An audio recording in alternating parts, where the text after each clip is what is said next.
Worlds came and went without much fanfare. Usually they kick off Hollywood's awards season with 1,000 stars and power brokers, plus all those gorgeous dresses, Cody.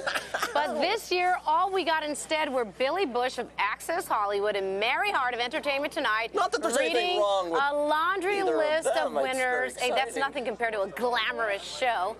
Hey, that was it. Blame the writer's strike. So what is up with Hollywood? Does this all prelude a bigger problem in La La Land? Amid all this comes Sundance. It starts this week in Park City, Utah. 2007, by the way, was the best year in terms of distribution deals on the slopes, but then it became the worst year ever in terms of box office receipts for Sundance flicks. Oops. Well, we'll find out. There's a bunch of very cool Sundance movies coming out, including one from Robert Redford's daughter, Amy, and we're delighted to have Amy here for Happy Hour. She directed the film The Guitar. Also here, Elvis Mitchell, screenwriter and interviewer in the movie The Blacklist, and Austin Chick, director of the indie film August. We were wondering if you were a guy or a girl with that name, Austin Chick. We know now, yeah. Amy, let's start off with you. First, Sundance Film Festival kicking off this week, and it's going to be the debut of your movie, The Guitar. Tell us about it. The Guitar was shot all around New York City, and it's about a woman who's basically forced to confront her own mortality after finding out she has a terminal illness, and decides to live a life that she's deprived herself of, and indulges in various things, sensual and otherwise, and learns the her true dreams, and one of them is to buy a red 1963 Fender Stratocaster guitar. So she teaches herself how to play guitar, and it finds some kind of salvation in doing that. Viewers know that I recently bought a 1978 Gibson Les Paul. Really? Pretty cool. I won't tell Fender. Don't tell No.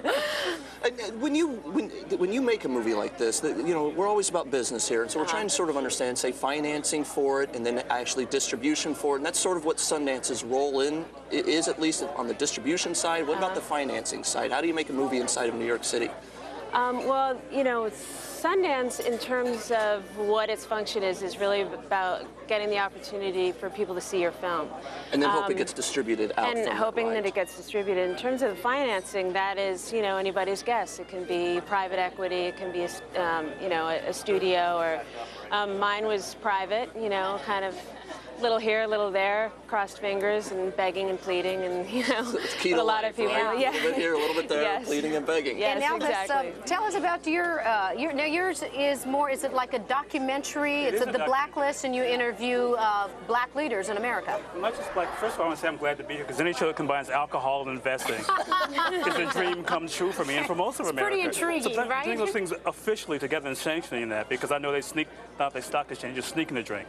So you're just open about it. Yeah, exactly. We embrace the reality of it. Thank you. Anybody can burn money by buying a Les Paul? What's wrong with you? There are a lot of things, Elvis. Don't get us started. Just don't get me This is not investment counseling, is it? So I shouldn't buy one. For the record, that wasn't an investment. That is just for my band. I play it. What kind of band is this? It's a Neil Young cover band, Museum of the Horse. We're not very good. My lead singer just fell off a roof, 65 years old. He's in the hospital. Yeah, we want to hear about your movie. Neil Young is the lead singer in your band? We want to hear about your movie. Well, I've always hated the term The Blacklist, as most black people do. You go, wait a second now.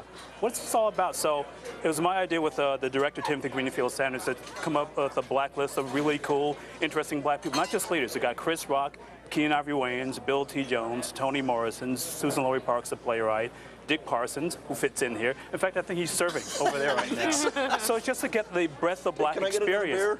Oh, go ahead. No. Pay for it with your guitar, Mr. Dick. There you go. Much better.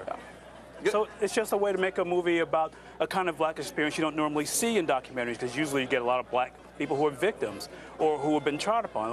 We want to make a film about achievement and success. Oh, so do they talk about the race, though, where, you always hear people on this stuff, oh, well, the race, even with me being Hispanic, yeah, the race, the Miraza baby, do your thing. But that's my point, though. I mean, but these guys are achievers, I mean. And they're talking about triumphing and achieving success, and whenever you get people who've lived a life, they have great stories to tell.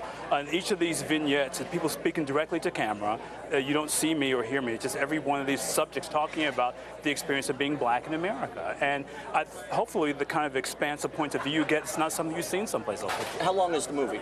88 minutes. And have you already sold it? Are you going to Sundance to hope to get it picked up? Like, just sort of the same sort of. Can we talk more about guitars? What's the wrong with business of it? Don't go back to one of these Golden Globe We're going to bring you back. about. We're going to do a whole segment on Gibson Les Pauls. But in the meantime, I'm named Elvis. We got to talk guitars here. Come on. I guess so, right? Touche. So are you though looking at distributing that from Sundance? Well, absolutely. We definitely want to get, because the reason anybody makes movies is for people to see it. And I think this movie is unique in that way. It offers a kind of perspective on the Black experience you wouldn't get anyplace else. And so we want to get out to as many people as possible in whatever venue. And Austin, can you tell us about your movie as well that's debuting at Sundance? It's called August. It stars Josh Hartnett, and it takes place here in New York during August of 2001, so just before 9/11. And it's set in the .com world, so it's sort of about that strange, decadent time. The market had already kind of crashed, but there was still all this sort of more like an idea of money floating around. Everybody was sure they were still going to make the money, Yeah. right? Yeah, on paper they had lots of money. Exactly. And so Hartnett plays a character that's sort of like that. He's sort of desperately trying to raise a second round of financing to keep the company afloat as the market's crashing. How'd you do research for something like that? You actually go out and visit like Webvan and a bunch of others that, You lived that through went it, too, bankrupt at the I lived bottom? through it. I mean, I had a lot of friends that worked in those sorts of companies. I don't know if you remember a company called Pseudo, but it's mentioned in the movie, and it's a company that I had friends that worked at Pseudo. It seemed like it was everywhere. It was probably an $8 billion company in 2000, Yeah. and now we've never heard of it. Exactly. Yeah. Amy, as far as distribution, do you see more people, more independent film makers as yourselves using the internet to get the word out, to get some distribution deals? We wanted to focus on that a little bit. I mean, I know Sundance is one avenue, but what about online? Well, I think that it's a good tool to sort of promote your film. I mean, you have things like IMDb where people can come and get information about your film, and you can have, websites for your film. In terms of distribution, I mean, I think a lot of people would hope for a theatrical distribution and a pay television. And I know that the internet is a new stream for films, certain kinds of films, but I look at it more as like a marketing tool than.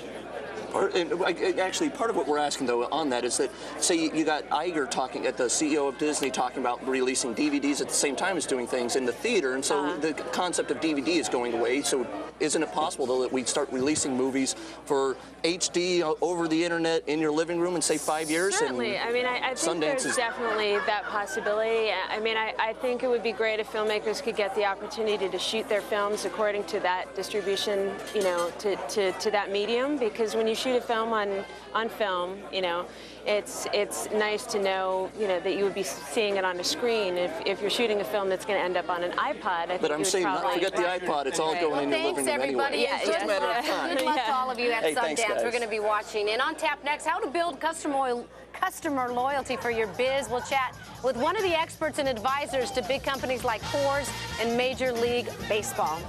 Thank you very much.